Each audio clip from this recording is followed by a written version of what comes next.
Bueno, vimos la última clase cómo el reino de Judá solo fue llevado cautivo por los babilonios.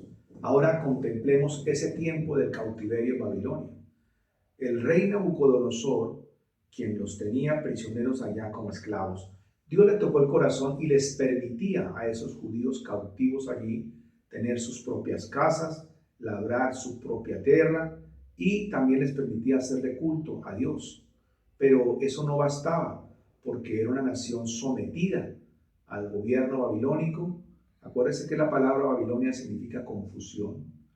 Y estaban ahí confundidos y atrapados, a pesar de que tenían cierto tipo de libertad. Ese tiempo de cautiverio que duraría 70 años, profetizado por Jeremías, que empezó 20 años antes, o sea, cuando comenzó el primer ataque de Babilonia.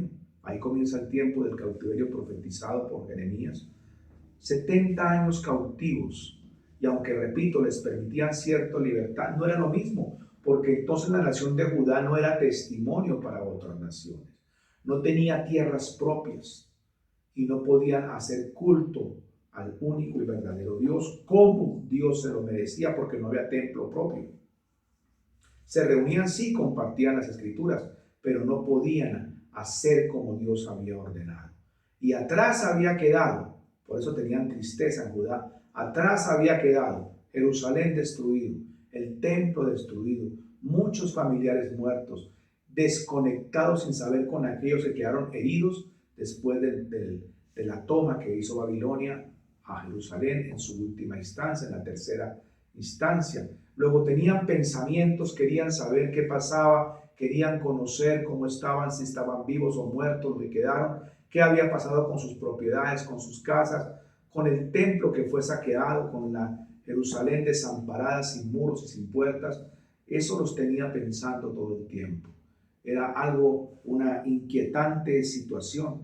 Entonces, a través de Dios y los profetas que envió allí para que les hablaran, a veces los animaba. El profeta que más hablaba fue Daniel, quien les decía que pronto saldrían, hasta que él entendió que eran 70 años y que los 70 años estaban ya cumpliéndose, y les advertía. Ahí estaba Jeremías, Ezequiel, con Daniel. Esos libros cuentan del tiempo, también en Lamentaciones cuentan del tiempo del cautiverio, en la última parte del segundo libro de Reyes y en el segundo libro de Crónicas, y Abdías escribió también de ese cautiverio por esos días.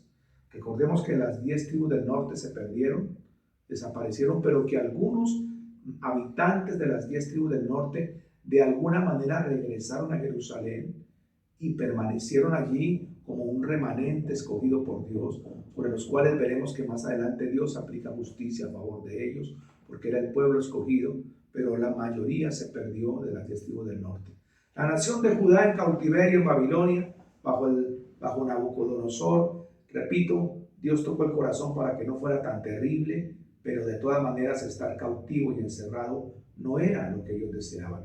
Era una nación orgullosa de tener al Dios fiel con ellos, una nación que era en cierta manera preferida por Dios, porque de ahí vendría la descendencia de Cristo Jesús, pero que ahí, asustados, con tristezas, con algo de depresión, por haber perdido la posición que tenía a causa de la conciencia que ellos tenían del pecado cometido contra Dios, de haber permitido gobernantes malos, de haber participado de cosas que no agradaban a Dios, de haber dejado a Dios a un lado y aceptar otras culturas y aceptar otros dioses, y la moralidad se iba de lado sin mantenerse firmes, incólumes, como Dios quería que fuera su nación judía.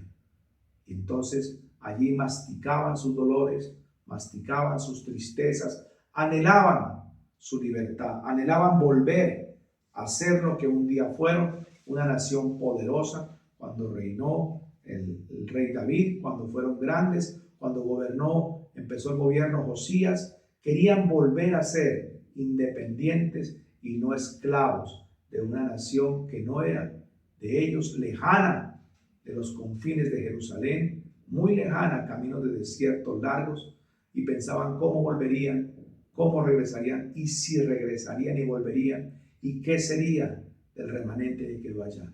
Con esos pensamientos pasaban los días, pasaban las horas, pasaban los meses, pensativos, tristes, en desolación. Los profetas les animaban, hasta que un día Daniel les dijo, se está por cumplir los 70 años, preparémonos para la salida a Babilonia. Y así fue. Tiempo de cautiverio, tiempo de tristeza, tiempo de reflexión, tiempo de desear lo que habían perdido. Ese es el tiempo del cautiverio. Dios les bendiga, nos vemos en la próxima clase.